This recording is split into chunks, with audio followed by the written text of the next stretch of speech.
hello Ashish. Thank you so much for joining me for this podcast. It's been a long-held intention to have a conversation with you, and finally, maybe because of lockdown and schedules being synced, it's yeah. So welcome. Thank you. Thank you. Thanks for the opportunity. Yes. So Ashish, want to start with where we are right now. It seems like a panic time. It seems like a total breakdown all around. There's a lot of sadness, grief, fear in me personally, and all around also. So just trying to make a sense of this, and how's this seeming to you from the perspective of all these decades that you have spent doing what you have done? What is happening, and how does one make sense of this? Yeah, Abhishek, I think I don't know how long it's going to take for individual and collective traumas of this to uh, pan out in all sorts of different ways over the next few years, maybe the next few decades. I'm thinking even, for instance, of children who are growing up in this atmosphere who may not be personally affected, but obviously are seeing, hearing, and being impacted in various ways, and what that means for when they're older. Um, I think, at least the way I'm trying to look at this beyond the health uh, epidemic and all the sort of individual and collective losses we're seeing all around us, is I wouldn't say a breakdown of the system. I think it's, in a way, a logical extension of a system that's already broken in many different ways. We can think of it in three or four ways. One is, it is showing to us the consequences of ignoring the way in which we treat the rest of nature. We know, of course, scientists have shown us that the virus jumping into human beings itself as a result of ecological damage of various kinds, as have been many other pandemics or epidemics in the past. Um, but secondly, also, I think showing us the fault lines in a system, and an economic system, which creates enormous vulnerabilities amongst people, which doesn't really create relative or total self-reliance for basic needs, so that people are dependent on either the government or corporations or people very far away for their basic needs like food and water and energy and so on. Um, and I'll talk about the opposites that we're also seeing. But this is also so very clear, where you actually have millions or tens of millions of people being suddenly out of livelihoods or out of jobs, and lots and lots and lots of people not able to reach health facilities, etc. The third thing, I think, which is very clear, is the absolute, and I would say, criminal negligence on part of the state with regard to public health. This is something that health activists have been saying for a long, long, long time, that we need to pay much more attention to public health. We need to give it the attention, the budgets, the focus that it needs, and not simply say, well, the private sector will deal with it, because we know what's happening with the private sector now. Even, for instance, the vaccine apartheid we're seeing with regard to free in government hospitals, but having to pay in the private hospital, which is ridiculous. So that's also, I think, something that's, in a way, all of these are uh, they're built into the system. It's not like the system is breaking down. They're actually built into a fundamentally unequal, iniquitous, and unsustainable system. And it's, we're seeing the manifestations of what that could be in the midst of a crisis. But the same thing will happen with some other crisis. Could be a climate crisis, could be a financial. 2008 was kind of there, and the climate crises as they come.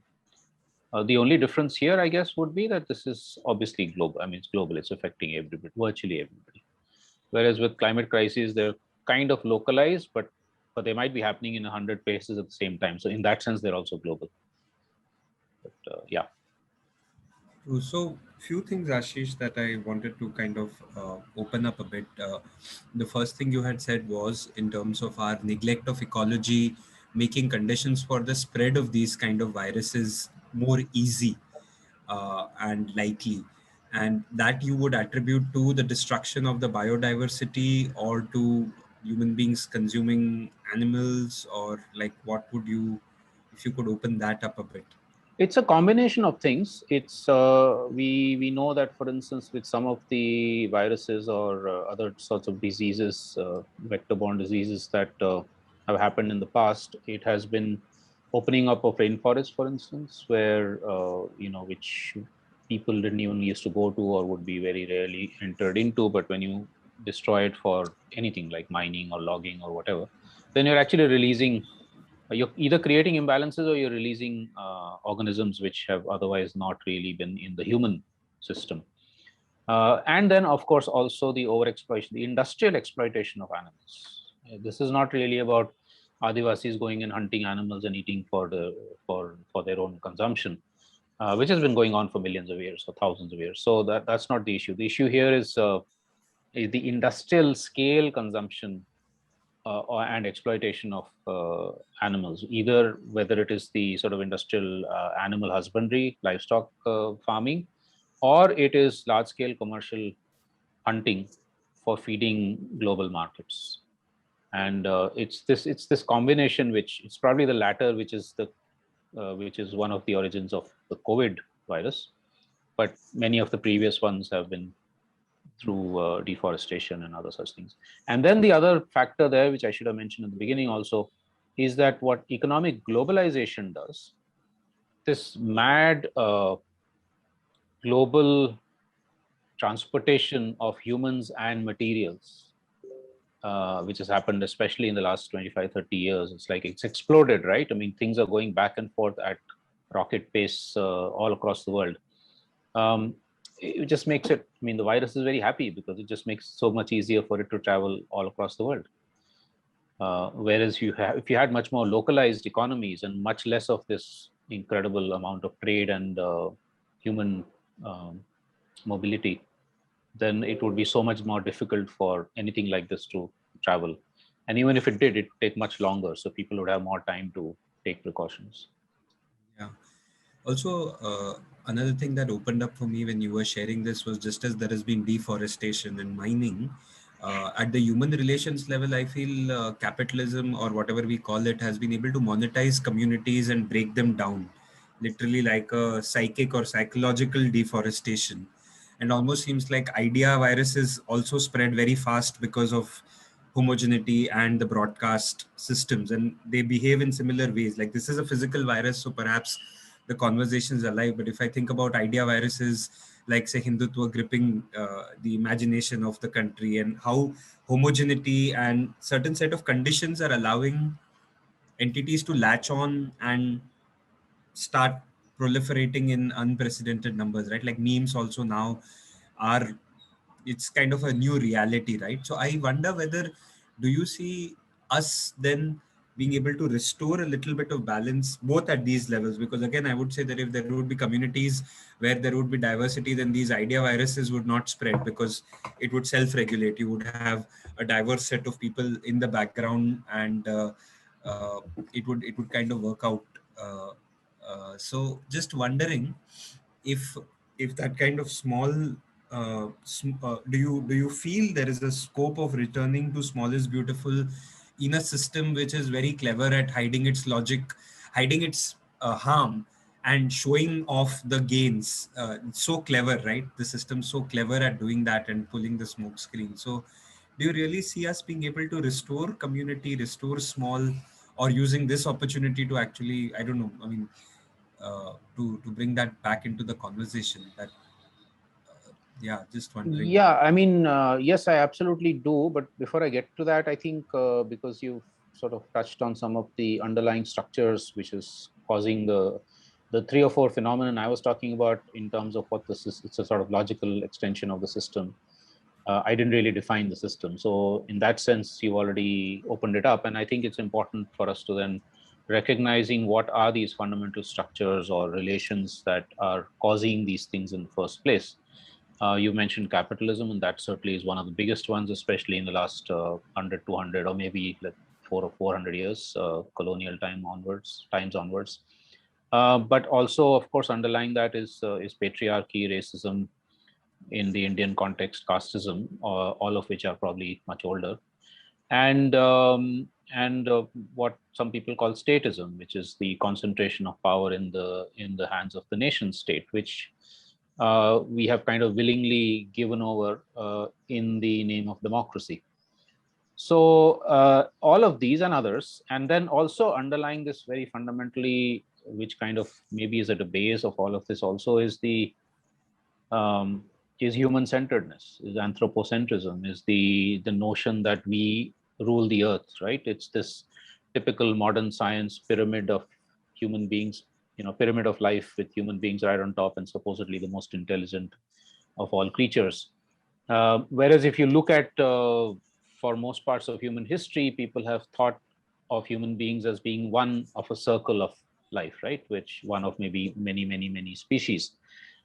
So in that sense, the virus that's in our head, which you talked about, right, or what say Vandana Shiva calls the monocultures of the mind, is also about maybe 17th, 18th century onwards, the imposition of a particular way of thinking through colonialism of what is progress, and then more recently, what is development, right? So it's kind of predicated on this notion that we will be moving from hunting gathering to agriculture to manufacturing, etc., and now the digital age and what's coming next, who knows. And so sort of linear progression, that we will be going from traditional knowledge systems to modern science and technology, that XYZ, we will be going from situations where we didn't have many material items, didn't own a lot of material items, we will be owning more and more and more. We will be going from these collective common systems, which are considered to be primitive and outmoded, to private property, etc. So all of these have become, they're not they're not facts. They're not facts of life. They're not like, okay, this is going to happen regardless of. They're actually normative things, that this should happen. Right, and that's where I think we've got it so badly wrong, and that's why every country in the world except Bhutan, to a limited extent, thinks of economic growth, GDP, as being the ultimate goal of economic planning. Whereas, as we know, at least for the last 20, 30 years, people have shown that economic growth, in fact, is not, forget about not being sustainable, because ecology, environment are still not considered core to all of this, but is not even meeting the needs of the vast majority of people, especially if you think of basic needs as including not just food and water and so on, but also dignity, voice, democratic spaces, good quality learning spaces, health, etc. And we see that for most parts of the world, and we see it again now with this COVID, that just that basic security is not met by this model of development, and certainly not by a globalized development in the way that we see it. So I totally agree with what you're saying, that there is a certain, but the crucial point here, and what you're talking about, the virus of the mind, is that even those who are badly affected, the victims of this process, are still dreaming the same dreams. And that's the incredible brainwashing that's happened over the last couple of 100 years, and especially the last 70, 80 years of so-called development, is that we, even if I'm being displaced, persecuted, whatever, I will still be saying, oh no, but maybe, yeah, okay, today it was bad luck for me. Tomorrow, hopefully I will be able to make money or become famous or get into a IAS position or whatever, or join a big corporation. That person has done it from my village, so why can't I also do it? So it's the what I say is, it's the oppressed are dreaming the dreams of the oppressors, and that's something fundamentally that we have to transform. Now, with the question of, is there then hope to transform in the midst of this kind of multiple crises? and the underlying factors behind the crisis. I think so, yes, because I think what's happening is that I think the flaws in the system, the fundamental flaws in the system, not the superficial symptoms, but the fundamental flaws in the system, the structural flaws, are becoming more and more visible as people face, and especially in the last year and a half, as people have faced the kind of crises they've faced, where they've had to walk back 1,000 kilometers home, or they've seen their beloved ones dying outside a hospital that simply doesn't have the wherewithal, not because the government doesn't have the money, but because it's not put the money into it, into public health, uh, or XYZ, you actually begin to, at least 3 or 4 out of 10 people will be asking themselves the questions, why is this happening? And this is where then public discussion, debate becomes so very important, where people are able to point out that this is happening not simply because of inefficiency and corruption, but it's happening because of the fundamental flaws in the system. I just wrote this article 2 days back, 3 days back in the Indian Express, where I was pointing to the fact that the informalization of India's workforce, not the informal sector, which is still self-reliant, like Adivasis in a good intact forests, etc., or coastal fishing communities where the coast and the marine areas are still intact. But the rest of the informal economy is deliberately like that. It is deliberately made to be insecure, because then you will not be able to stand up to the exploitation that that you're suffering. So when these sorts of things become more and more visible, people do look for alternatives. And that's again where I think our work becomes so very important, to be able to show that, look, here are 100 places where people have found those alternatives. Either they've sustained some of their old systems because they find that they're relevant today, or they've created new ones or hybrids. And we have been telling the stories of what we call the extraordinary work of ordinary in inverted commas, ordinary people, through this 1.5 years of the pandemic, precisely to be able to tell people that, look, here's a village that has been unaffected because of XYZ. Here's a urban community that has been able to survive better because of XYZ. And then what are the lessons that we can learn from that, for localized self-reliance, for much more autonomy, much more true freedom, but also much more expressions of solidarity with each other, and not just living selfish, individualized lives. So I am certainly hopeful that we will be learning much more from this. That doesn't mean that overnight things are going to change, but I think crises like this, the Greek origin of the word crisis is krisis, which means opportunity. Yes. So in that sense, every crisis is an enormous opportunity if we are able to use it. Yeah, so is this one, I hope. So Ashish, I wanted to run my model or my picture of the system by you and see which pieces of that might be missing. In the sense that, so let me just share it and then hear your response. So I see all these systems latching onto a very basic human fear or greed, like latching onto something very basic, whether it's capitalism or patriarchy. They latch onto a very basic human instinct that is primal, and then creating stories that further that meme, right? So capitalism may latch onto self-preservation and then create a entire story about how working your way up is a way. And there is something about that on one end. On the other end, the way it plays with boundaries, where there's tight boundaries around money. No money can fall from one person's account to the other, or tight boundaries around people, but very loose boundaries around natural resources where you can encroach and keep pushing those boundaries. So very clever at that, and very clever at kind of building these smoke screens and consensus, right? Like Davos consensus, or like very good at consensus building, and almost in a self-reinforcing loop, right? Like it just everything feeds onto each other. Just the more you create misinformation and consensus, which further drives people into selfishness, and then it kind of creates that loop which so many people seem to be stuck in.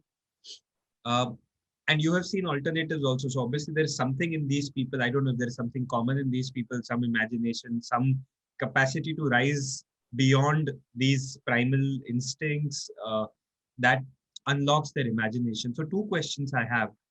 One is that in this picture of the system where it latches onto something very uh, base, creates stories and misinformation and reinforcing loops, uh, that for me seemed to be, and there is something there, right? Like one thought one of these days I had was how capitalism has been able to attach time and money together. Like I was reflecting on why I was feeling so restless, and it's almost like if I waste my time, I'm wasting money, and if I'm wasting money, my chances of survival are gone. So no doubt I was in a race because there is interest on money, there is hourly wages. Like some of these things have gone so deep into my schooling, and again I was having a conversation with someone else from another generation. I said that we are the well conditioned generation. I was 10 years old when 1992 happened, so it's almost like my entire education has been a liberalization conditioning. Like, okay, 10 years, 92 has happened, and you slowly learn to become special, have Pepsi. So it almost feels like the system's educated us so deeply. So two questions. One is that in this picture of the system, am I missing something? uh, uh, or what would you kind of, what stands out for you in this picture? And two is, when you have met people who've been able to resist this system creatively, constructively, especially rather than out of frustration or anger, is there some attitude, something about them that you've seen that can actually start being shared and start being kind of spread around?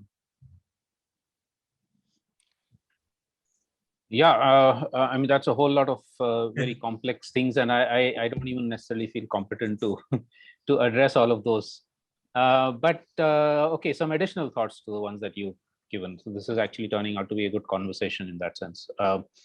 So I think you're absolutely right. The system, the capitalist system, or and as I said, underlying that also things like patriarchy and racism and so on, uh, tend to appeal to and are very good at getting straight to those parts of our beings which are about individual self-preservation, and I'm making a difference here between individual and collective self-preservation, Yeah. which are about individual selfishness, and the highs, the kicks that we get by either becoming suddenly overnight famous or suddenly overnight getting a lot of power over others, or suddenly getting very rich, which is, and the three are in some sense also connected, right? But if one thinks of human beings as complex beings which are not uh, which don't have only these elements but also have the elements of collective self-preservation, of solidarity, of love, of generosity, of being able to um get out of my comfort zone and help somebody else, etc. It it what occurs to me is that in the last few decades or maybe couple of centuries, uh, the and going back to what I was saying earlier about what do we think of as progress and development, what do we think of, I mean, what is it to be human, right? The kind of westernized modernity and of course along with that capitalism, it's a patriarchy and all of that that has happened in all of our lives. You mentioned your schooling. It was probably less so in my schooling, but it is already beginning to come. In yours it was much stronger. That these notions, and therefore that part of us which they want to appeal to gets um, triggered, gets further reinforced, uh, and even if we don't necessarily make it to those dreams, as I said earlier, we see another 5 people who made it and we say, oh, we will also be able to get there, right? So that's what the system does to us. But the system can also, and that's what we're seeing in localized or smaller scale, because it's so far not part of the sort of mega system, can also appeal to the let's say, for want of a better word, the better part of us. And that's what I see in all the fantastic alternative initiatives that we've been either part of or have been lucky enough to document. Is I think 3 or 4 things happen. One is the realization that self-preservation is also possible, or much more possible, when the collective good is met. Yeah, because beyond the point, you do need somebody else. You can't, unless you're a monk living in a cave somewhere in the Himalayas, you cannot live alone. You have, we are all collective beings in one way or the other, right? And so if there's a atmosphere around us which is actually telling me that I am, the Ubuntu philosophy of Southern Africa, that I am because we are, then I am able to, that part of me gets activated, where I see that if somebody else is suffering, I want to try and help. And if I have myself suffered and somebody else has helped me, then that gets even more stronger. So one is that. The second is, so the importance of collective self-preservation. And I think there's some very interesting scientific work also that's coming up in the last few years, which is debunking the distorted way in which Darwin has been interpreted. Darwin's interpretation is, the interpretation of Darwin is survival of the fittest, means the individualization and selfishness and might, physical might, or military might, or whatever. Whereas in fact, I think to some extent he himself did, but subsequently people like Lynn Margulis, and then this recent work on how forests, how a living forest behaves, is showing that actually solidarity and collective work is a much more important, if at least as important, if not much more important, way of evolution and of survival than individual self-preservation and might, etc. Right? So working together actually is a far more powerful way of surviving, evolving, thriving. So there's no reason that this cannot actually come, and it's been there for most parts of human history also. It's just that it's been significantly lost in this recent phase. The second, I think, important thing is what some people have called ecological intelligence. The realization that any act that I do, any way in which I behave, anything that I consume has implications. Now, and this is why, for instance, I think a lot of the transformations are much stronger in a rural community than in urban communities, at least in India, is because the feedback loops are much stronger. So when you, for instance, poison a river with pesticides or whatever, or you cut down a forest, there will be impacts on the larger scale, but there will also be some impacts on that micro scale, and you see it, you feel it, right? You overhunted your forest and you see it. The next generation sees that, okay, I have nothing left to hunt. This is a common phenomenon in Nagaland, for instance, which is why there's so much of a community conservation movement there now. Or you cut down the catchment forest, and now all the soil is washing down, and there isn't enough water in the summer. So those kinds of immediate feedback loops create an ecological intelligence, or revive an ecological intelligence that was there but may have been lost in modern times. And you can do that with urban populations through awareness, right? Because the immediate feedback loops may not be there. Now they're beginning to be there with things like pollution and with climate, even if the cause is somewhere, half the world across, but I'm feeling it because suddenly there's a flood in my city, or a drought, or a cyclone, or now COVID. So I think that kind of ecological intelligence, the more we're able to create it. So when you were growing up in school, suppose, for instance, all your teachers were telling you, all your textbooks were telling you about the fact that we are part of nature, and that what we do to nature does hit back on us, or we are part of collective human societies, and what we do to other people, knowingly or unknowingly, will at some point hit back at us. Then I think you would have, you as in your generation, would have grown up to be much more sensitive. You anyway grew up to be more sensitive. Something else must have happened in your life, not your textbooks, I'm sure.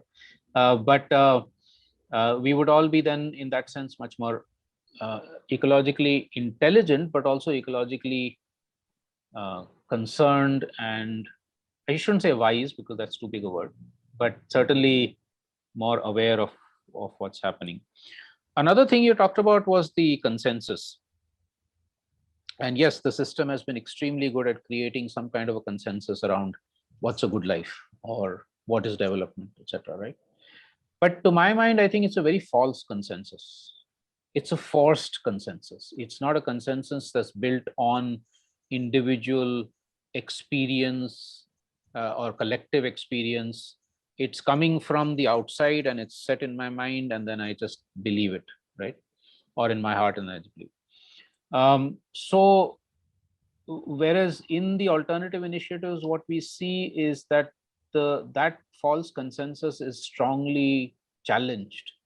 It is interrogated, it is questioned, and people then say, in fact, this is not the so-called consensus that we want to go. We have another kind of consensus, which is that we will protect our forests, we will make sure that everybody is getting benefits from it, we will respect the earth and not pump chemical pesticides into it, etc.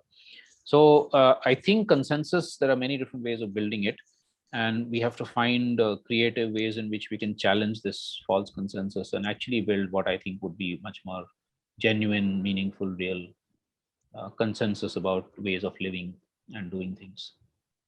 And again, there are lots of examples, which I don't need to go into, as you said, most of you are aware. True. So what you shared, Ashish, opened up a couple of things for me. I think one is that the education is also just the schooling is also of the elite. Like in my school, because I was a topper and a head boy, I would go around with a sash and I would not have to move. I mean, I could move and special privileges, and it was so deeply schooled. And then with my MBA, I learned the language of the corporate world, the business world, and literally a way of behavior, not only language, but discourse. And so I can slide into it and become a part of it. And just even unschooling all of that, that I am special and I deserve it.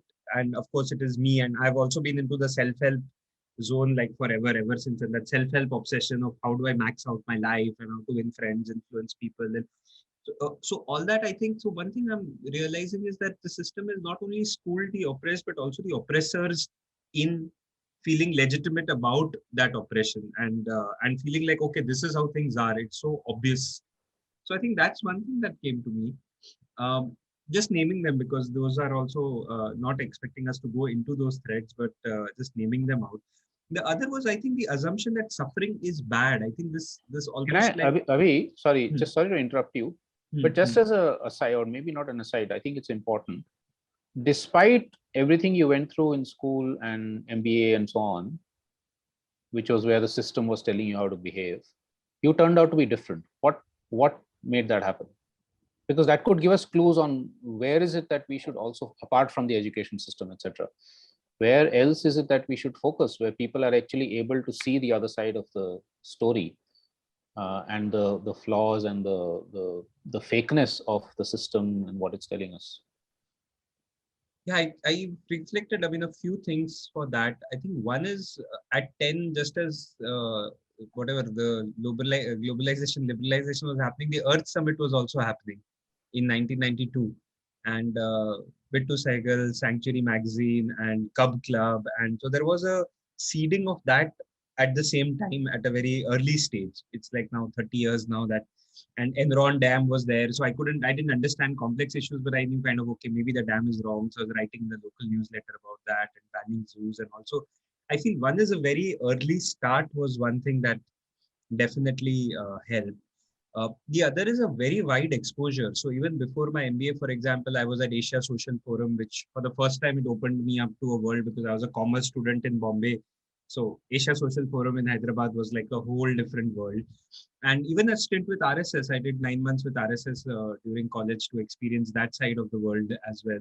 And then the libertarian. So it's been, and the UN process by Rio plus 20, I was mobile and I went to New York and Brazil and, so there's been a long exposure across and a constant saying that, oh, this is not it, this is not it, this is not it, this is not it. Like it's taken a long time to say, okay, this will not, this is not it, this is not it, kind of an ongoing journey. So I think an early start, exposure, access to people also, I would say, like access to people like you, who first I spotted in newspaper columns, but then I reached out and took the risk, because when you see someone in a newspaper column, it just feels like it does feel like intimidating, like book author and so on. And then realizing that, everybody is so approachable in the space, and if anything, they're willing to support. So I felt like I had access to elders at the right time. I mean, elders is a qualified word, but people who walked, and that has saved me a lot of unnecessary heartache. Like I've got the well in advance the talim to do this. So I think those two, three things come to me. I think even at a time when we met early on, you shared your story about how you shifted from resistance to alternatives at some stage, and that almost like I feel like that I could trust that story and say, yeah, I mean, this makes sense, and that did something. It was a simple story, but coming from somebody who's done so many decades and reflected, I would say it cut short a chunk of my yeah, and all these things have really, really helped. So I think that. Sure.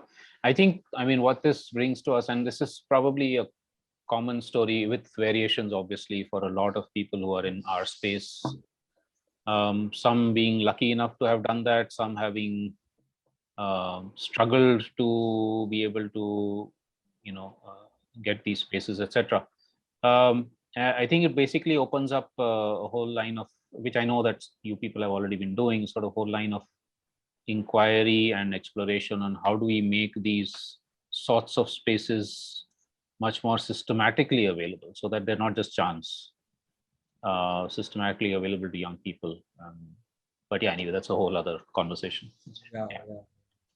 Okay, sorry, you were saying a second point. Yeah, I was saying the other thing that had opened up for me is suffering is bad and embarrassing. It's almost like if I don't turn on the AC, then I'm losing in life because now I don't have AC. Like uh, on one hand, that suffering is bad, and the endless capacity of the private model to keep privatizing. Like, okay, you know what? You can have private security. You don't need to rely on the police. Like the middle class has been bribed or has learned to bribe its way out of not having to ask for services because the private establishment is standing there and saying, hey, you know what, don't need to engage with the system. We'll give you this, we'll give you private tankers, we'll give you private security, we'll give you air conditioning. So it's almost like if only the middle class would have engaged more with the government, I feel the mechanisms would have been more greased because they are more quote unquote educated or they're more demanding. But I feel like making suffering bad and then putting a price to everything and selling it, like I feel the middle class got co-opted very badly in this whole thing. Like they are also touted as the biggest beneficiaries, and of course it accumulated a lot of privilege. But I feel like something, that moral rot set in, something about that whole selfishness and the whole, it's so hard to make a housing society, for example, work, right? Like get a housing society on a consensus, like 100% consensus in a housing society. I think the first ever housing society in India that does that should be given like one huge award. It's just so impossible. So I feel this whole combination of suffering is bad, and therefore I have to care for myself and I have to win. I think some of that has seeped in really badly. So that was kind of another thing that was coming to me. Yeah, yeah. I think I those. think this is no, you're right. I think this is related to two things which we need to reflect on. One is the systematic downgrading of physical work. Hmm. Of course, this has more ancient roots in the caste system itself, so that those who are doing the physical work were the lower castes, etc. But it's certainly very much there in the system also, the modern system also, the way it, for instance, what it pays to a farmer versus what it pays to somebody who writes about farming. Um, what it pays to a cook versus somebody who writes in the columns about food, etc. So the so-called higher status and higher rewards to the intellectual vis-a-vis the physical laborer is also very much part of this system. It's part of both caste and the capitalist system, and also, of course, gender hierarchies come into that. So that doing housework is lower status, unpaid, etc. Whereas if you're going to an office, then you're the worker. So rather than, I mean, you're the breadwinner, so to speak. So I think this is one part of it. The other is that I wrote an article a few years back on the the fatal addiction of convenience, and the way in which we have increasingly tried to mold our lives, and the system has very much helped us there, um, towards more convenience. Okay, so when you were saying, for instance, the trend towards privatization, it is seductive precisely because I don't then have to make the effort of uh, doing the collective work, for instance, to maintain my housing society. I can just give it over to some private sector. And that effort is bad and it must be minimized at all costs, right? Like Correct, correct, minimize your effort, optimize it as much as you can. correct. And again, but that's mostly, Self. or not all, but mostly to do with physical Hmm. labor or mechanical Right, labor or right, whatever, right. right? So Yeah, which you think is boring or is hard yeah, work, or yeah, I can't yeah. be out in the sun and doing it, blah blah blah, all that. So that comes from this notion, which has been building up over decades or maybe centuries also, of what is good work, or what is work, and then what is leisure. And in order to, and this goes back to what you said earlier also about time and money, the connection between time and money, also how we look at time in general, and how my time is worth much more than somebody else's time, and so therefore I can't be cleaning the streets, or I can't be mechanically entering something into some data into it. I'll just give it over to somebody else to do it, while I'll be actually doing the more creative, supposedly, work sitting at my home. So I think all of this comes in, which relates to the fundamental structures of inequality and oppression in our society. Now, how do we deal with this issue of convenience? The example I gave in that article, which I started off with, was where you have, say, in a railway station or an airport, you've got the escalator and then you have the stairs. And even the most fittest of people, I notice, will usually take the escalator, even if they're not carrying any luggage, right? No reason. And then they'll go to a gym to stay fit. So there is something about this notion of what is convenient, especially where somebody else is giving me that convenience.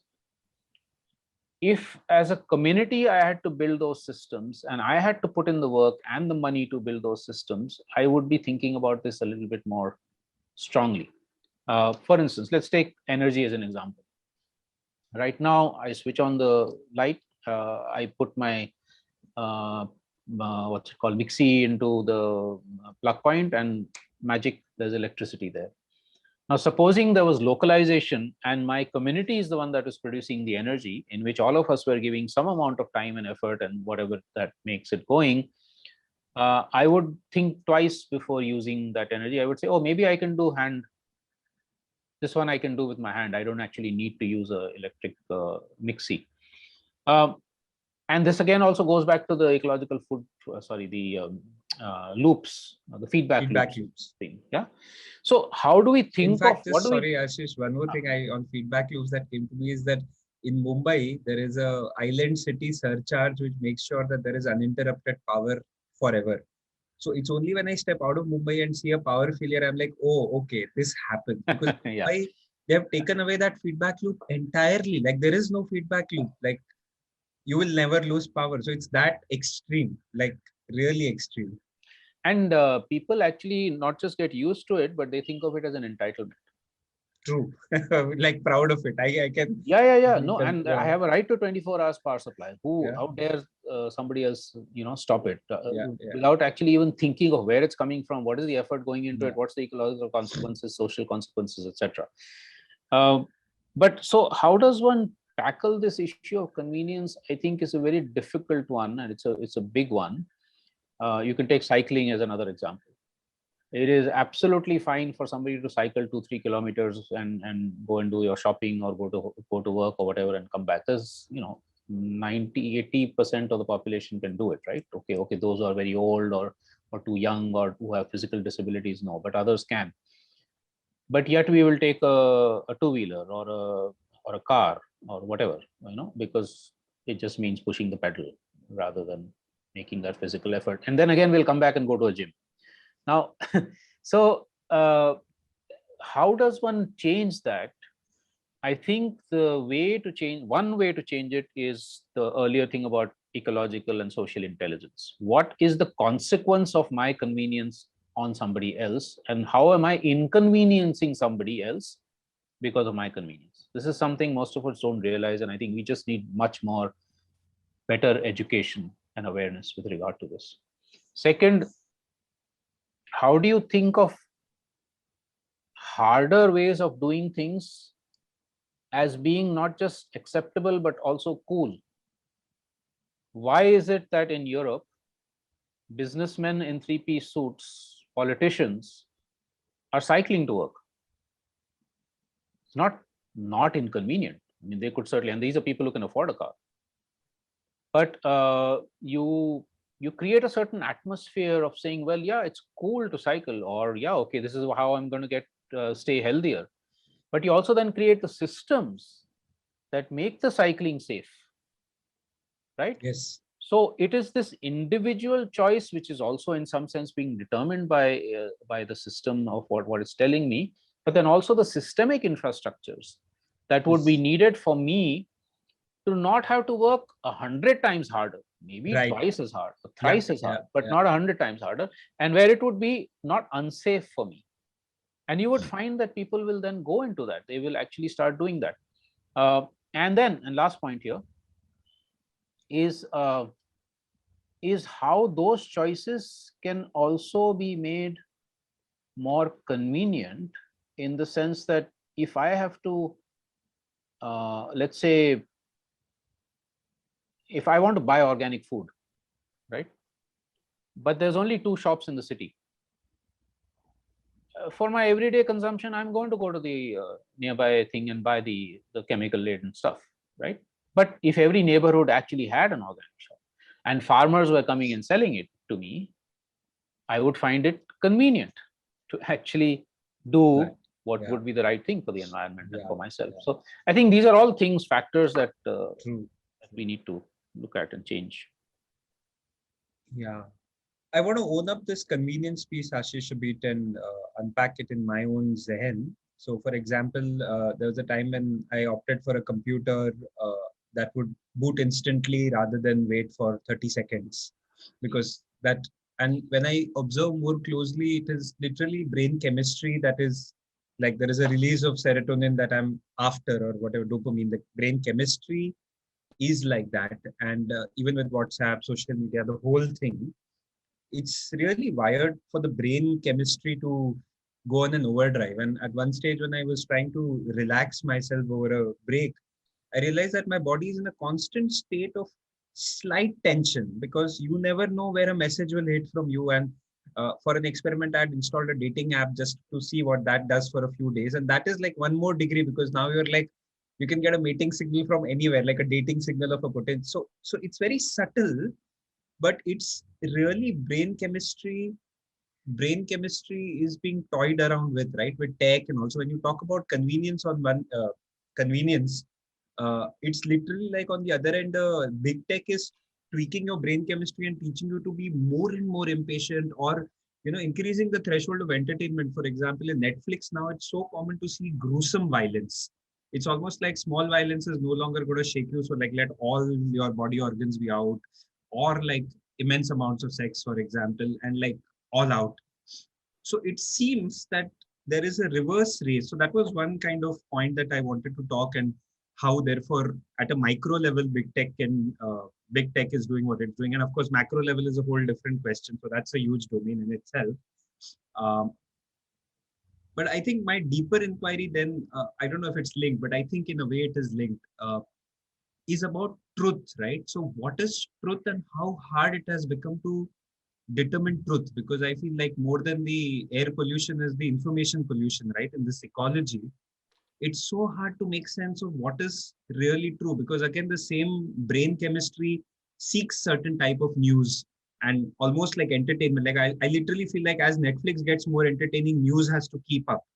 And it's like everybody's gone into a passive viewer mode because they're so used to being in the viewer mode that now they're viewing COVID also from a viewer mode, except it's come to their homes, but other and shaken them maybe. But otherwise, so I feel like this whole phenomenon of big tech screwing at an individual level, influencing governments at the large level and results of those, and making truth more and more inaccessible, sensing more and more difficult. I think this phenomenon, I'd love to hear what your thoughts are on this whole thing that's unfolding.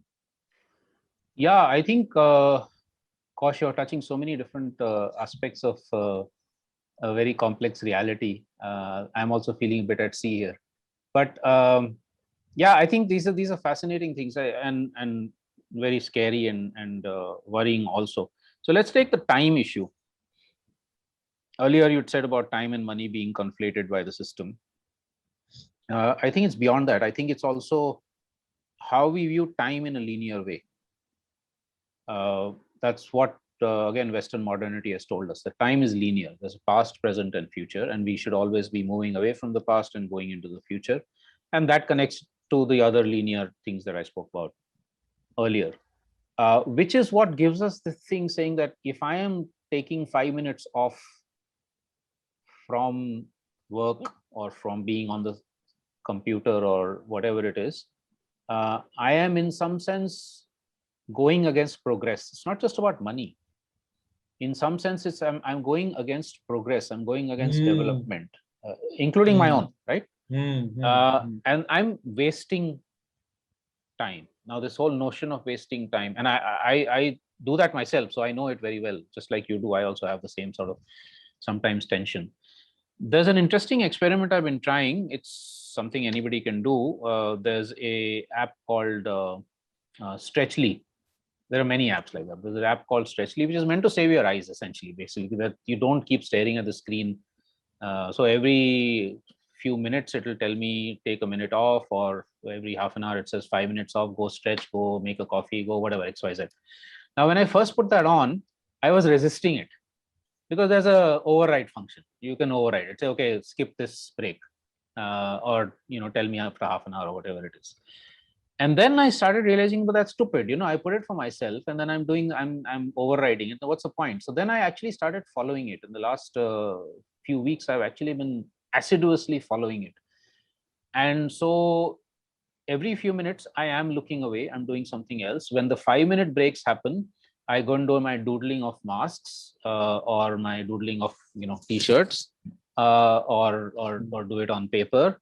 Nice. Or I know that there are things that are pending in the house. I haven't dusted a particular shelf, or I haven't cleaned those books for a long time, or I haven't XYZ. There's so many things that one can do, which is not work of the kind that is going to earn me fame and profits and somebody else's appreciation, or which just I want to do. So I think we need to find ways to do that. Now, this is an app that makes me do it. They could, because I don't have the self-discipline. But if I had the self-discipline, I would do it myself, right? And what that does is it actually enables us to be creative in other spheres. And I think that's another thing that the system is doing to us. It's telling us you are productive only in this one sense. You're productive as a writer. You're productive as a farmer. You're productive as a whatever, XYZ, right? Instead of actually telling us that you could be productive and creative in 10 different ways. There's no reason why you cannot also be an artist if you're a farmer, or a writer if you're a farmer. Or, I think Marx has this famous quote about, I'm a critic in the morning and something else in the afternoon and something else in the evening, in that ideal system. Gandhi, of course, spoke about it all the time. So I think this is, we need to get, and this is again partly related to the education system, how people are being brought up, what kids are being told as to what is good in their life, etc., etc. Don't waste time, don't cry, don't this, don't that. Whereas if we were growing up in a system in which we were in fact told that it's fine if you're just staring out of the window. If it's if you have your own way of drawing, that's fine. You don't have to be you don't have to follow set system of what is art, and that it's fine if you want to try out 5 different things rather than spend 10 hours being just one a classical singer or a whatever. Then the whole childhood is spent just saying I am going to become this, and when I grow up. So That's about time, and I think it also has this notions of what is creativity, what is freedom, etc. On the truth part, way more complex, and I certainly don't have the truth there. Is that I think this is partly, at least, also related to the feedback loops. When we are in a global system, there's no way we can understand what the truth is, right? So if 10 scientists are telling me one thing and another 10 are telling me something else, how would I know? There's no way I can tell, right? And the system always has those 10 scientists who are going to tell me what the system wants to hear. There is no climate change, there is no XYZ, right? Or the Hindutva lobby telling me that this is all because of Muslims, and they'll find 20 stories to show to me on my social media channels to convince me that that's the truth. But if we were living much more localized lives, where at least like for basic needs, for basic social relations, we had some kind of a face-to-face interaction, right? Not completely, that's impossible, but at least for many of the basic things in life, then I would be experiencing the truth to myself. And even if there was something like climate change, which I am not which is emanating 1,000 kilometers away from me, that community there, which is experiencing the issues and with whom I could be in touch, and that's where maybe global communications would be useful, would tell me that, look, it's in our area that there are these enormous emissions by this power station, which possibly is what's causing climate crisis in your area. And you wouldn't have a mediator in between, a CNN or a Times Now or whatever, who is telling me that no, you're first of all, you don't have any climate crisis, this is something else, or that yeah, okay, it is a climate crisis, but it's caused by XYZ. So I think we need to figure that out. We need to figure out how these localizations thing, along with the global connections between localized communities without mediators, can take place. And I think then we would probably have a much better grasp on what the truth is. What's going on? So I wanted to move to another, related, but another point, that in a world where truth is so hard to discover and negotiate, I wanted to move to the role of moral power. And I've been asking, I always ask myself as an MBA, where is the leverage? Where is the leverage? Where is the leverage? And I think one of my answers that seems to be coming up is moral power. And I'll just give a little bit of background because I want to hear what you have to say about it. In the sense, one of the things our elders have told me is that right after independence, civil society was at its peak in moral power. Nehru sent the 5-year plan to Vinoba and would consult actively, and that civil society was like a pillar of conscience and so on. And then movements were happening in 60s and 70s, but since then donors coming in, and then a lot of movements getting co-opted with becoming NGOs and CSR funding, and slowly the moral ground on which you stand and say this is not okay kind of starts depleting perhaps. And uh, and therefore just wondering whether we have any more moral standing left at a macro level is one.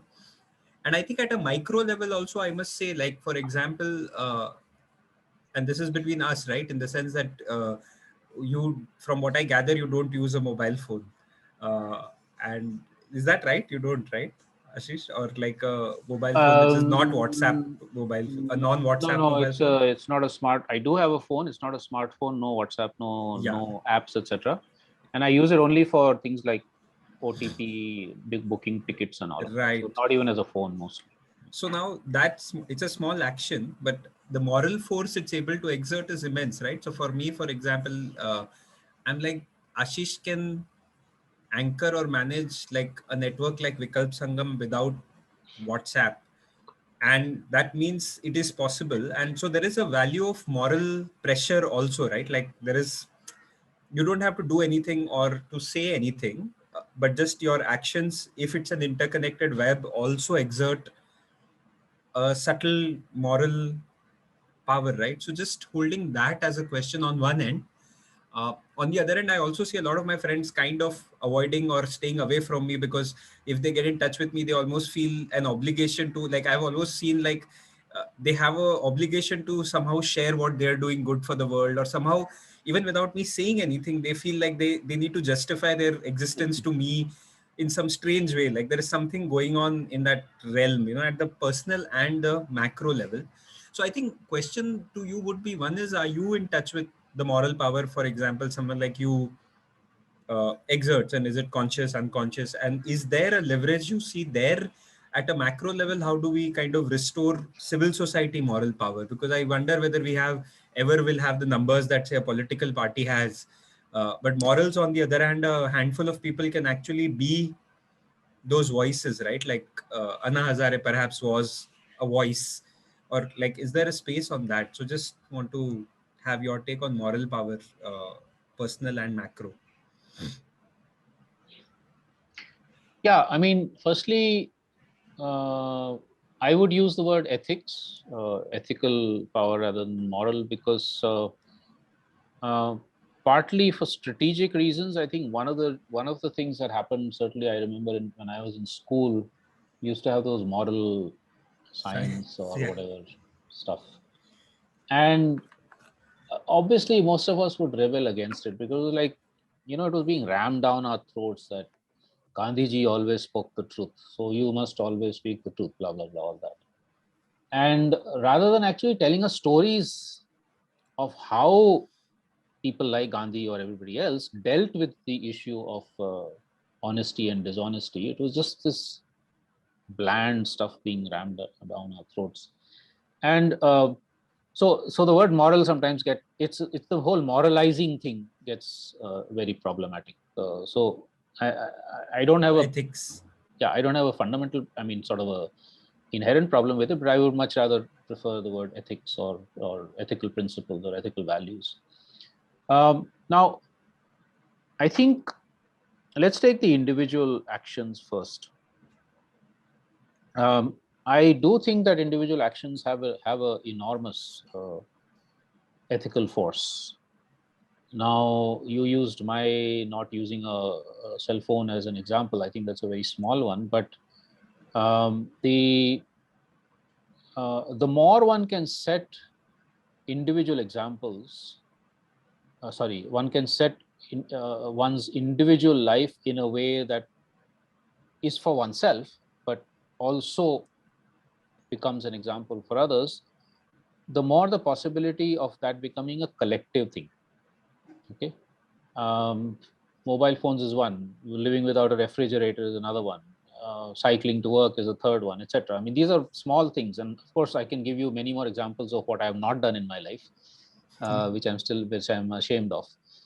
So yes, but I think equally or maybe even more important is to have the collective that enables me to do that, or that actually forces me to do that. So what you're talking about, the peer pressure part of it, right? So as an example, I still, except for the last 1.5 years, still take a lot of flights.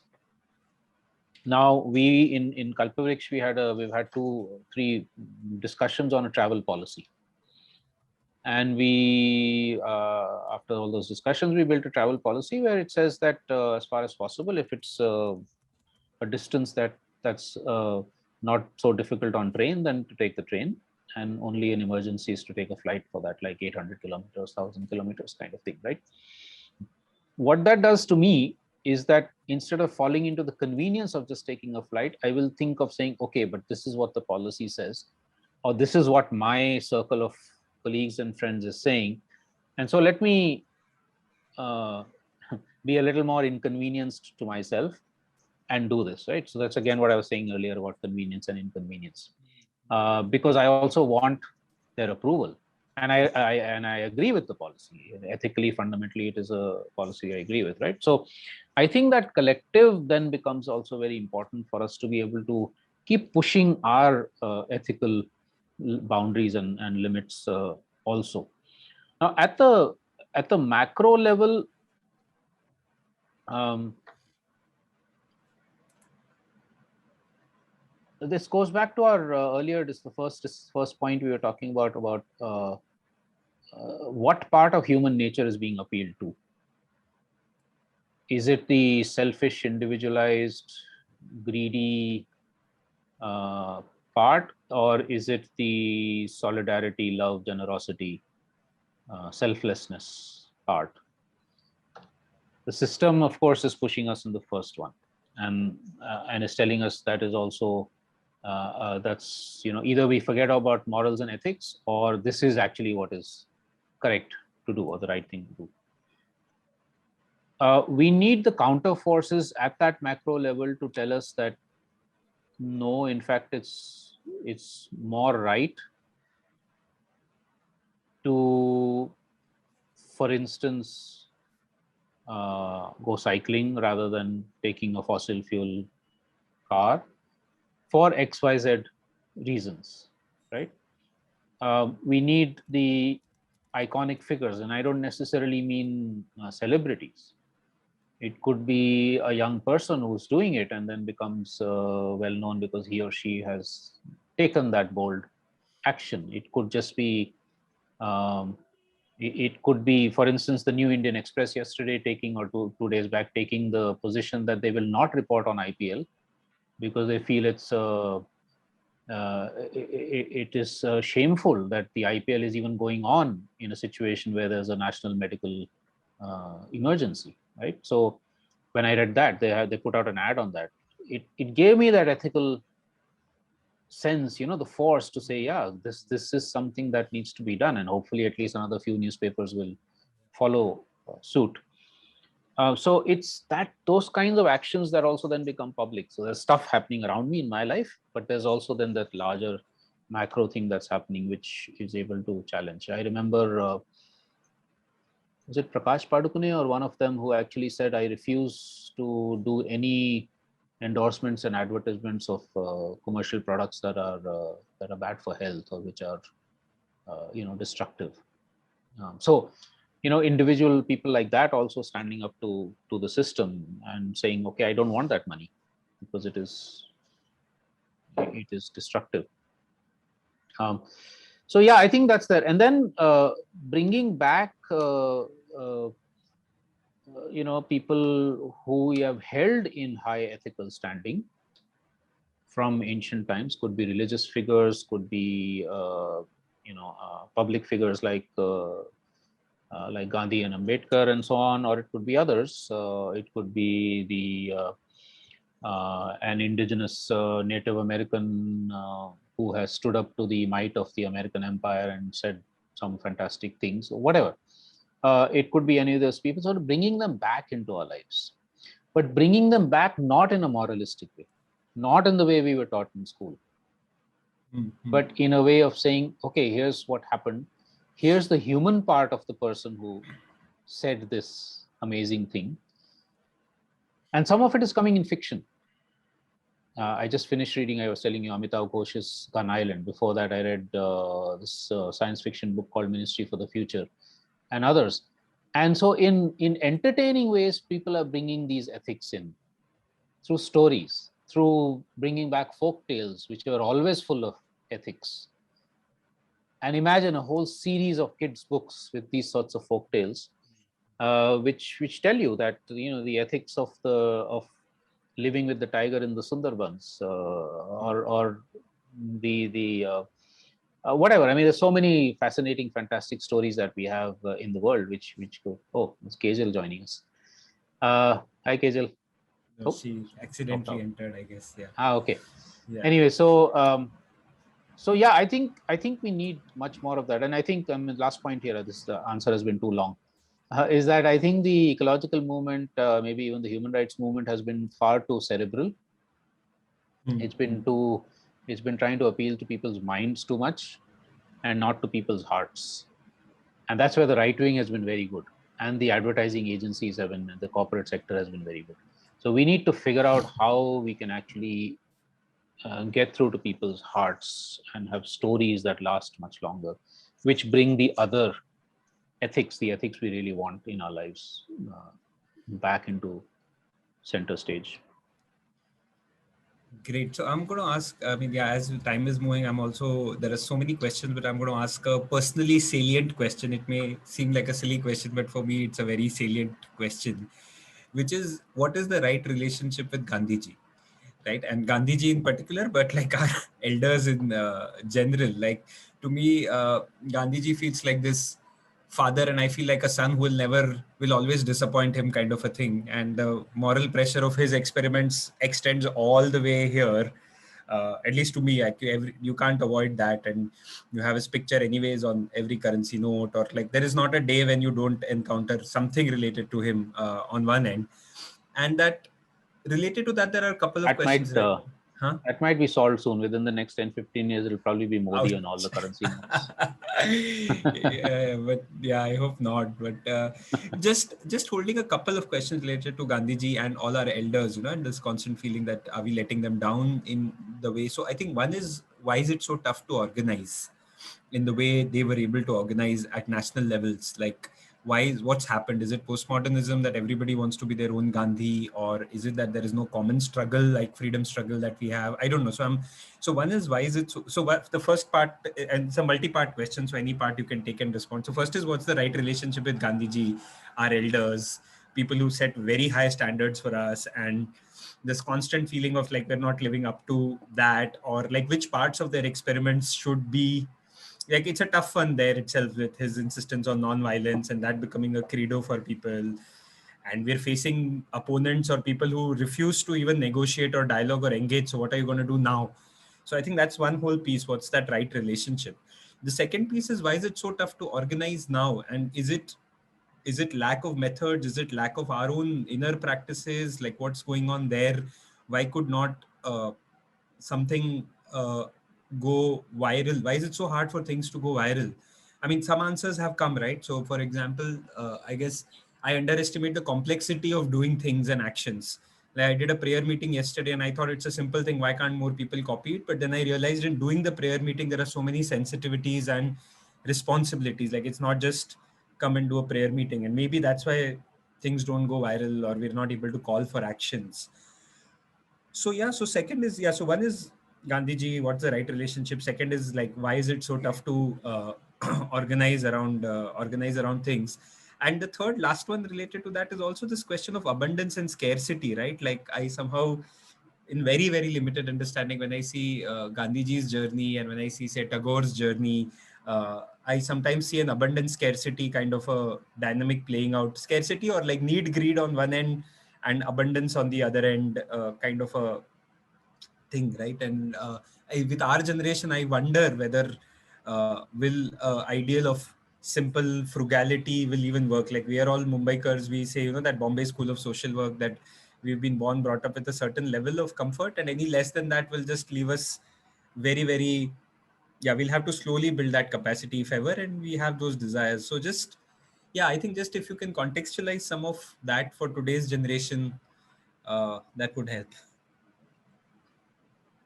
This has been a more complex and difficult discussion than I've had for a long time. Okay, that's But great. it's good. It's good. It's good. It's good. It's good to be able to be challenged in this way, mutually challenged, I think. Mhm. Um, so, what's the right relationship with elders like Gandhi? I think there are 2 3 things here. One is to firstly take them off their pedestals and understand them as human beings. And like I said, in our schooling, this is what was not done. Everybody was just put up on that pedestal and they were like those perfect human beings, and we had to, in some way, match them without realizing that they had their own human frailties and weaknesses, which then enables us to look at them as a fellow human being rather than as this superhero who we have to try and emulate in some way. And then that creates the kind of inadequacies or feeling of inadequacies or feeling of guilt or whatever that we have. Now, if we understand them as human beings and understand their weaknesses, understand the struggles that they went through, and that they were not just succeeding but also failing all through their lives, Hmm, hmm, as hmm, the hmm. really intimate portrayals of them bring out, right? in Gandhi's case, for instance, with regard to how he how he was as a father or as a husband, or with regard to casteism, right? So with Ambedkar, it could be his views on Adivasis, and I don't know very much about his personal life, so I can't say much there. But everybody has their own incredible strengths and also weaknesses and Challenges. frailties. And I think if we understand that, then we are able to understand our own lives a little bit better and say that we try harder and harder and harder, but we will also fail. We will succeed in something, we will fail in others, right? So that's one thing. And there to, I think, if we do that, then to say that firstly, that we should never stop striving to reach some levels of that kind. Levels could be with regard to honesty, it could be with regard to living frugally, it could be with regard to doing everything we can to make those social transformations happen, being out in the world and doing things and not worrying about maybe COVID will affect me, but I still want to be out and help migrant laborers or whatever that needs to be done right now. Try and do what we can, but not feel, if we are truthful to trying the best that we can, then the failure should not be making us feel guilty or inadequate, because I am what I am, right? And I have my own limits. Everybody has their own limits. And the more we are understanding these amazing people with their own limits, the more we realize that, yes, I also have those limits, right? So I think that's an really important important. one. Yeah, embracing limits, I think, is a big one. Yes, exactly. And understanding that those limits are different for every person and every collective. So your limits may not be the same as mine. I shouldn't be saying, oh, why is my limit so much below what Abhishek's is? It's not like that. It is different for every. It's different. Yeah, it's not lower or higher. It's just different. This is an important one to reach young people also. This message that you just shared, limits, honoring limits, not comparing limits, seeing yourself as unique. I think that's that's an important one. So just want to. Absolutely. But there also then being honest to it. Because then one should say, oh, I have my limits, so I can't do this. Whereas in fact, we might not even have tried to actually go beyond something. So that's, I think that's important. The second thing about why is it so tough to organize now? I think this is limited understanding. I think one of the things that's happened now as compared to say 50 years back or 100 years back is that life for us is much more scattered than it may have been at that point. And so civil society is also very scattered. Movements are very scattered in the sense of not just geographically, but which is always the case, but thematically, sector wise. What we think of, what I think of as important today may be very different from what you think of as very important. And so we're running these parallel movements. Now, if you think of the independence movement, there was one objective in mind, right? And that's been there for all the colonial powers, that you had a single enemy or a single target that you had to all focus on. You could be an animal rights activist, you could be a human rights activist, you could be a feminist, you could even be a right-wing person, you could be anything, but there was that one common thing. And so you all got together and said, okay, let's fight against that. Post-independence, if you recall, Gandhi didn't remain, of course, but I think even if he had, it would have been much more difficult for him to have organized a national level movement, let's say on Swaraj. Yeah, definitely. Yeah. So because Swaraj is a way of tackling multiple targets, not enemies. He didn't use the word enemies, but let's say multiple targets, right? Including my own individual weaknesses and failings. Yeah. So which is what we're trying to do now. We're trying to target so many different things. We're trying to change so many different things. We're trying to, and what the system has done to us, this goes back to the earlier part of our conversation, it has made many of us live superficial response lives. that we're responding to a fire here, we're responding to a fire there, we're responding to a crisis here and a crisis there, and either don't have the time or the understanding or the ability to go into the fundamental roots and realize that each of these fires actually has some common roots. Which is what is beginning to happen now with movements, where I think movements are actually saying that whether it is gender violence or it is the crisis of migrant labor or whatever, there are some commonalities in the fundamental structures that we're fighting against. So we need to get together. Whether it's through the Jan Sarokar process or many of the others, there is at least an attempt to do that. But we have been so scattered over the last few decades that it's going to take a long, long time and a lot more effort and some truly charismatic movements to bring, or people to bring things together. I'm hoping that something like COVID and something like the climate crisis, which affects everybody, would give us that sense of unity of purpose, even as there's a diversity of our actions and diversity of objectives, but a unity of a purpose of challenging the fundamental system that's creating this and working towards. And this is where I think the alternatives part becomes so very important, because as long as we're in the negative mode, we're fighting against this, we're fighting against that, I think getting together becomes very difficult. As we move also into saying what is it we're fighting for, we also then have a positive frame of mind in which perhaps we're able to work together better. And I think Vikalp Sangam, in a very minor way, has actually shown that that's possible. At least for the last 6-7 years, we haven't had any serious ego problems and territorial fights and things like that, which is very much the case in the resistance movement space. The third point you're talking about is abundance and scarcity. And again, this is something that the system has told us. Economics is built on notion of scarcity, right? Rather than a notion of abundance. So what would frugal abundance look like? Frugal abundance. Wow. Yes. Okay. That's not my term. I think I don't know where it's from, but I think I remember it's spoken by somebody else, right?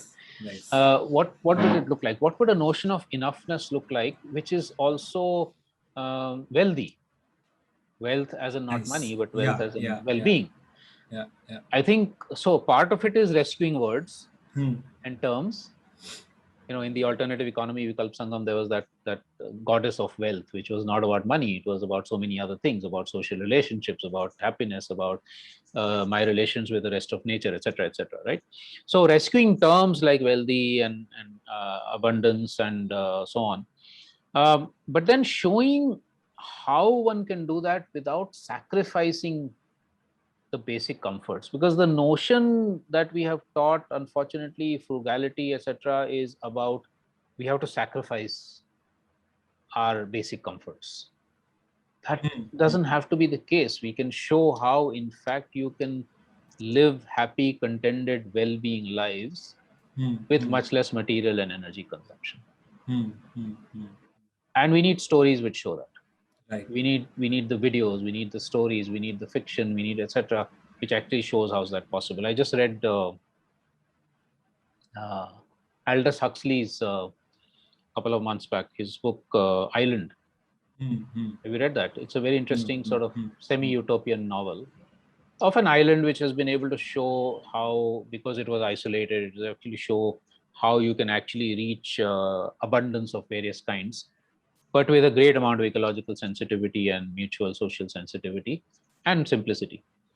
So, so to destroy the notion that simplicity is about sacrifice, that frugality is about inconveniencing me in all kinds of ways, but that in fact doing this is towards abundance. That is something that we have to show many more stories of.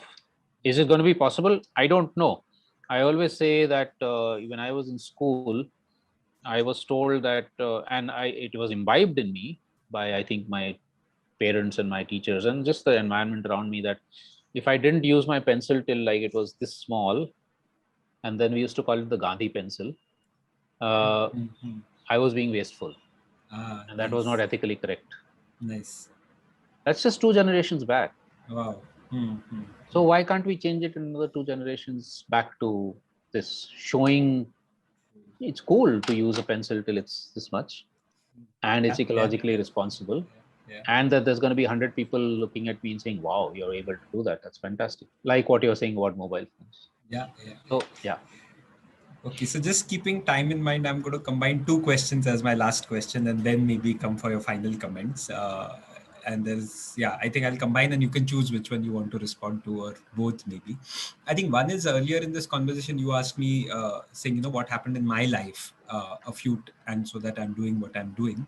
So I want to flip that question to you, particularly in the sense of leadership, right? And I've really looked, I'll try to understand very closely what you do and what you've done, because I see Vikalp as one of those rare processes which has been able to take a very diverse group of people together. And like anybody who's been in the NGO space knows how tough it is to take people together.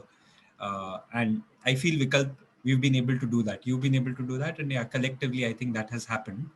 uh, I don't know whether it's your leadership or is there a lot of people holding different leaderships, like maybe that, because that's happening. But then it's also you've been able to create that space and the rest of it, and uh, so there are things that I've been able to pick up, right? I've been able to see deep listening, I've been able to see humility, I've been able to see patience, I've been able to see depth of understanding, dialogue.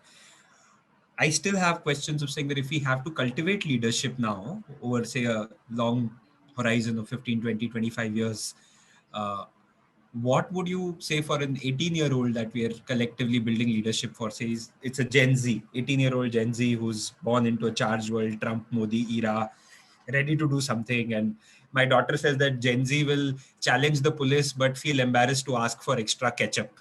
That's her analysis. That Gen Z is strong but also equally and very sensitive mental health wise. And I mean that's a whole. So I think what are those 2-3 things, if you could zoom into, say, if we get these 2-3 things right for developing or supporting the next generation of people, we will have a lot more people who are able to do, say, what you're able to do or what some of you are able to do.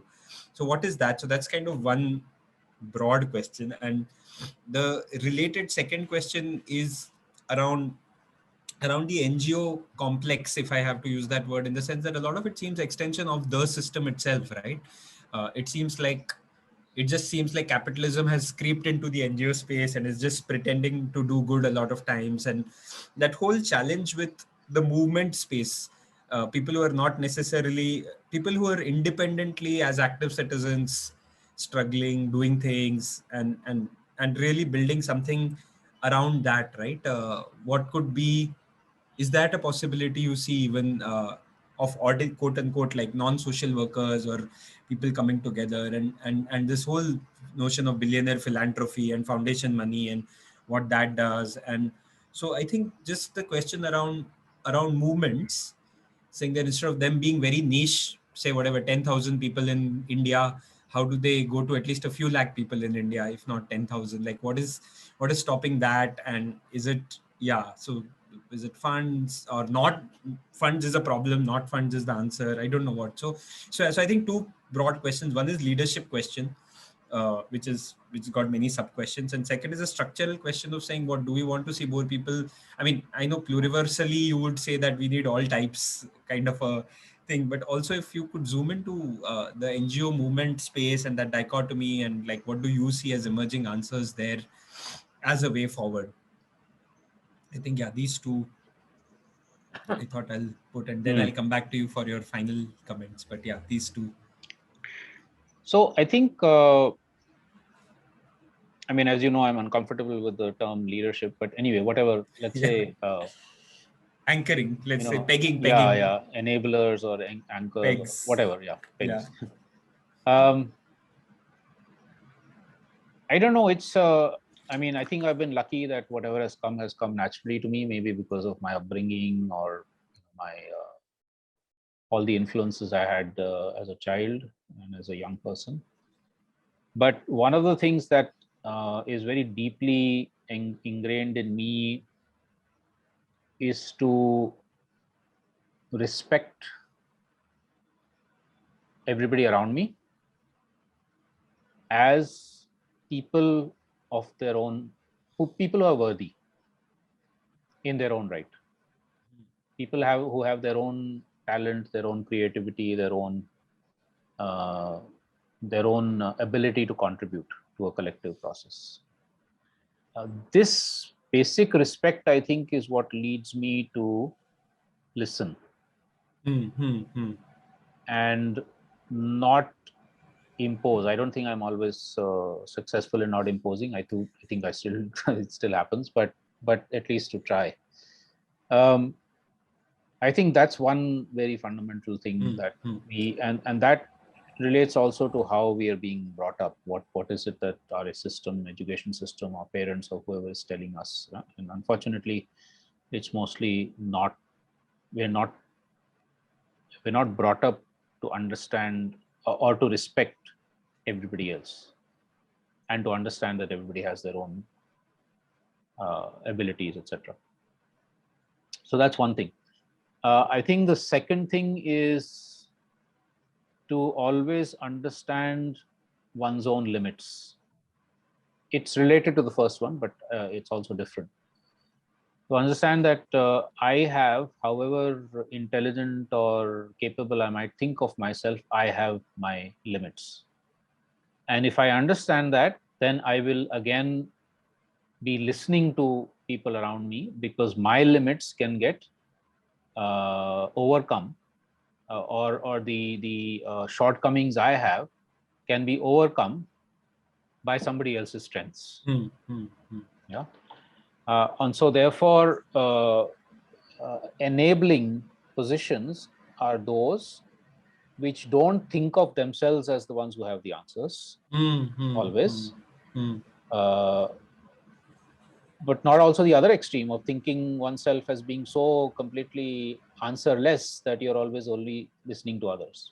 I have my answers, but I'm also understanding that others have their own answers, and it's in that open, respectful listening space that will come to a collective answer or collective understanding.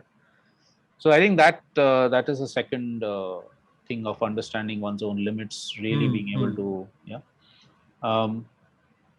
and the third is, maybe again it's related to the first two, is that collectives will always be more powerful than the individual. And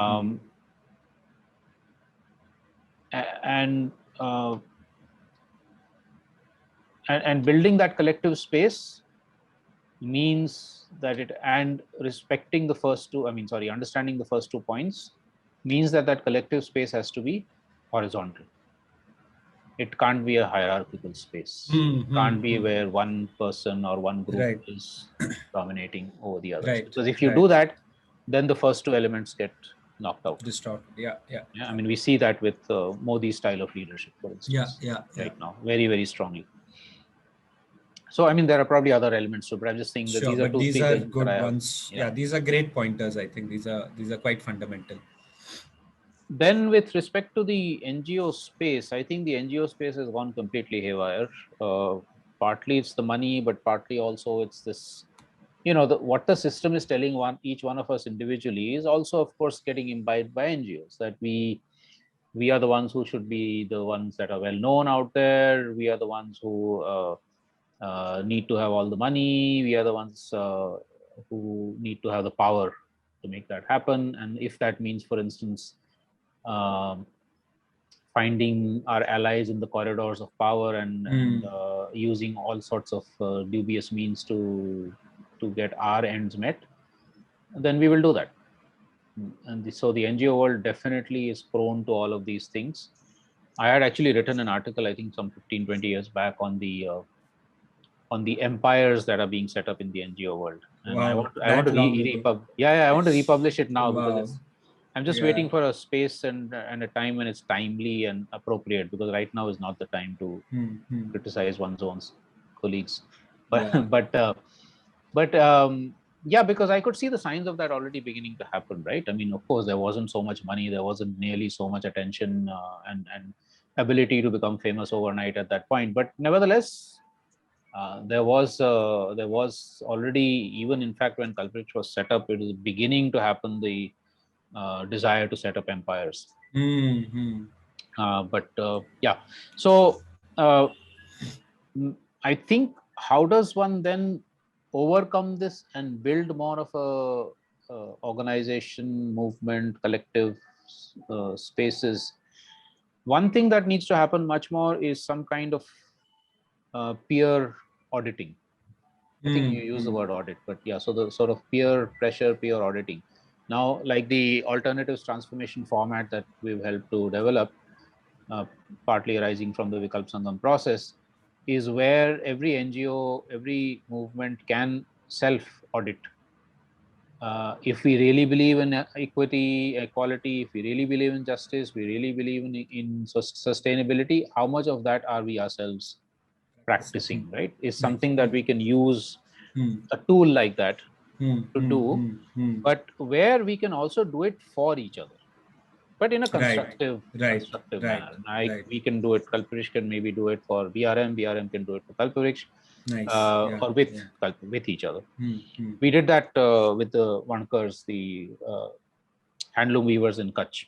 We used that format where they were also part of the whole thing. So there's some internal questioning also happening with regard to some of the issues that we found.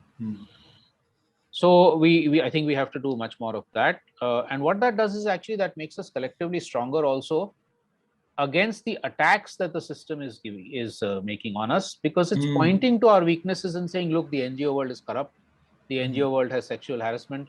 The NGO, so who are they to tell us what to do? It's very easy for the government to actually point these things out. You know, out of 1,000 FCRA organizations, there will be 5 that is doing all kinds of hera-feri, and so they'll point to these 5, and then they'll paint another 50 or the whole 1,000. And unless we have those self-corrective mechanisms within us, rather than somebody else doing it, imposing it on us, we are going to be opened up to these kinds of things. But also, and this is the second crucial point here, is that the NGO space needs to give way. I'm talking about the professional, urban, middle-class NGO space needs to give up the space that is needed to the mobilizations of those who are most marginalized. That is the civil society space, the people's movement space that needs to become much more centered, and where people like us then become supporters of them, or enablers, or enhancers of their voice, rather than being, occupying that center space. So, for instance, suppose we have spaces available, say, in policy making. Of course, with the BJP, there's no space at all. But say previously there was the, what is it called, the National Advisory Committee or Council or whatever. There are spaces like that, or some of the other sort of committees and things like that, where suppose I'm getting a chance to be on that committee, or it doesn't have to be government, could be other things like a webinar. Just last week, I was invited to a webinar on Adivasi perspectives, etc. And when I saw the list of speakers, I said, but there's no Adivasi on this. Who am I to? I can be there, but there needs to be at least 2 or 3 Adivasi speaking, and then I can either speak on in their support, or maybe constructively criticize them or whatever. But I can't now. So the how do we give up those spaces ourselves voluntarily and say, no, here's a Dalit who should be there, or here's an Adivasi who should be there, or here's a woman who should be there, rather than men speaking on behalf of women. So that, I think, is very, very, we've lost, we don't do that enough. We have to be able to do that. Okay. And that's also the internalized capitalist system in some ways. We seeking our fame, we seeking our attention, like in a covert way, but the underlying structure is still the same. We're still extensions of the same system we claim to resist. And and it's very convenient for the system, because they are so much more easily able to co-opt people like us. Or if not co-opt, because some of us may not be co-optable, it's very easy for them to say, "To tum kya Adivasi ki baat kar rahe ho? Tum Adivasi ho bhi nahi." Right. Who are you to speak on behalf of migrant labor? You're not a migrant labor, etc. So it becomes I think easy for the system to undermine. What's coming to me, Ashish, is also what you have developed in terms of the petals and then this framework is almost a pathway to building ethical power, because if somebody is theoretically gone through this process and does this, then they are fairly robust. They're resilient. They're not easy to mess around with because they've gone. So I'm also seeing this as a pathway for NGOs and movements to literally be clean and have that stature or have that. Yeah. Correct. So the credibility and also then the greater collective strength. Because when you establish that kind of credibility, which is an ethical credibility, then you have much more of a possibility of another 100 movements supporting you when you're in trouble. But if you're basically established yourself as this lone, that alpha male kind of thing as an NGO, Right. then there's going to be much fewer people who would be rallying around you if you're in trouble. So I think that's really important. Nice. So what was that? Yeah, these are the 2 points, right? Sure. Yeah. For the NGO space. Cool. That's good, Ashish. I think that's a lot there. I am going to do a closing comments from you, and also if you want to name some conversations, like I think one conversation I would like to name is definitely to sit with you on it's an intention I'm seeding whenever that happens, but to sit with you on the petals and the framework and make that accessible in one podcast. If some or can just get a teaser or a starter, I definitely love to do that. I definitely love to do something around if there is a possibility of a centrist movement or something that's pluralistic and something that is attempting to bring together people to dialogue. Is it even possible in today's polarized times? And I think that's so. Any closing comments and any conversations you would like to name that we could have or people need to have? Well, I think all the issues and questions you raised are points for much further, deeper, wider conversations. So I wouldn't know. I think maybe something that we keep coming back to is the ethics part in all of this. Whether it's individual actions or it's NGOs or it's the notion of what do we learn from our elders, how do we treat each other, how do we self-evaluate. I think a lot of this boils down to the set of ethical principles and values that we hold or could hold or should hold. So I think maybe we could go deeper in, what is truth, what is love, what is generosity, what is solidarity, what is diversity, what is autonomy, and what is nonviolence, and how do we, but not in abstract ways. I mean, and sort of ground them in everyday experience. Yeah. And how do we deal, because sometimes there are contradictions between them. How do we deal with those? So I think if we can have more conversations on that, and if we can use the alternatives transformation format, because it also has a set of ethics and principles as a way of doing that, then I think that would be fantastic. We did the first time when we actually used it in a very partial way was when 5 of the civil society groups that were together at the Western Himalaya, first Western Himalaya Vikalp Sangam in 2017, I think it was, up in Sambhavna in Himachal, is where 4 or 5 of the groups said, okay, we're going to apply that to ourselves publicly, okay, in the open space with all the 25-30 people listening. And that was a very interesting experience, right? Then we did it within ourselves for Kalpavriksh, and then we used it with the Vankars in Kutch. But if we can get, I don't know, maybe 5 or 6 or 10 groups, say from the Vikalp Sangam, saying, okay, we're willing to do this.